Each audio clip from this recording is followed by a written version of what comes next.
For many people, there will never be a TV series that beats the Andy Griffith Show. But tonight, Billy Barnes takes us to Wilson County, where there's a charming tribute to Andy and the rest.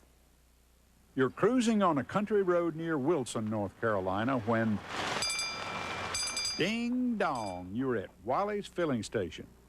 You think that any minute Gomer will appear with a greasy rag in his back pocket, offering to clean your windshield and check your oil. In fact, Gomer is inside more or less. You see, Wally's filling station is a shrine to the Andy Griffith Show and a monument to North Carolina's country stores. This little building is jam-crammed with memorabilia. Gomer's face in an old photo and again on a baseball cap.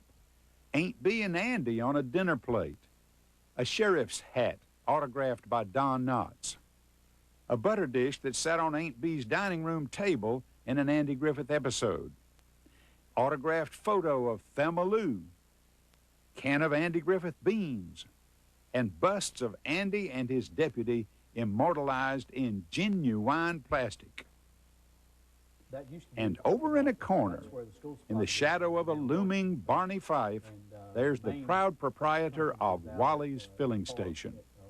I started buying just little signs and little things from the Griffith Show, an album or a plate or a TV guide, country store items and stuff, and hanging them all in throughout my house. And my wife finally put her foot down and said I couldn't go beyond the den area. So I always wanted to build a Wally's station, so I contacted this local builder. The doors are actually from a country store, the windows, the light fixtures, all came from an old store.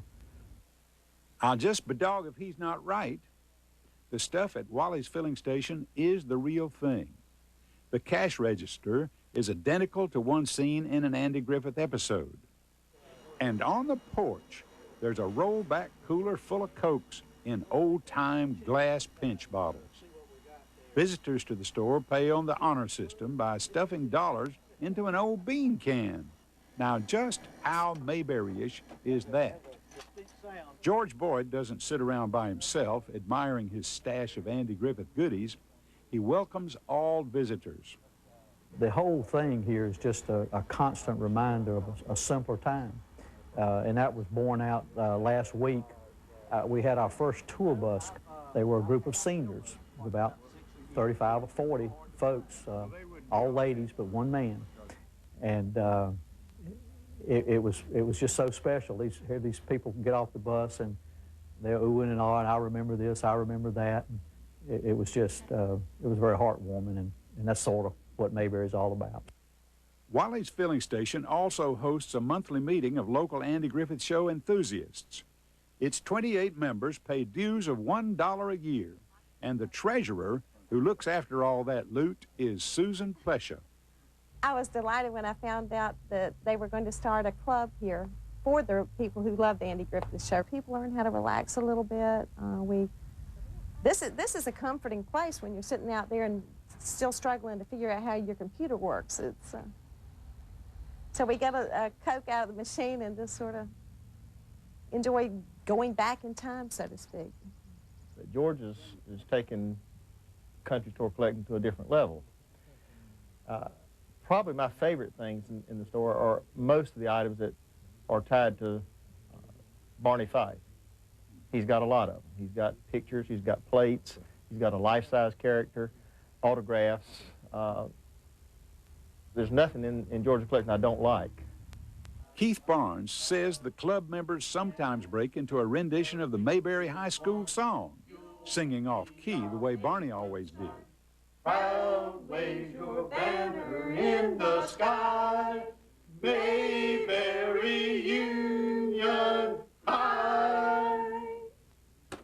As you chat with George Boyd, you begin to wonder, how does his wife like living with a backyard full of gas pumps, 1,000 souvenirs, and a rusty old sheriff's patrol car? Actually, Lynn Boyd says it does her a heap of good to see George enjoying his hobby, but sometimes it gets a little tense.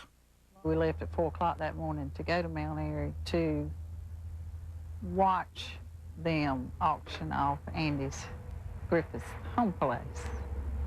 And little did I know when we got there that he was going to be one of the main bidders. And he did bid up to, I don't even know what, maybe 70,000. And our home in Wilson was about to fall down, so I kept punching him in the back, so he finally quit. And we didn't get it, but now I almost wish we had. Well, it's time to say goodbye to Mayberry, goodbye to Aunt Bee's butter dish, goodbye to storekeeper George Boyd and his dog, named, of course, Andy. And it's time to do something I've always wanted to do.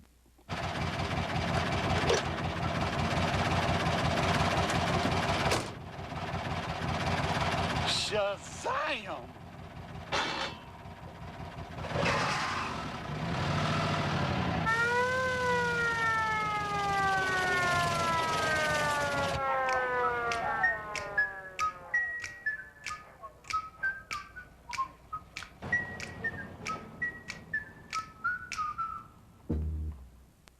George Boyd will guide you around Wally Station most Saturdays from 9 to 5 and Sundays from 11 to 6.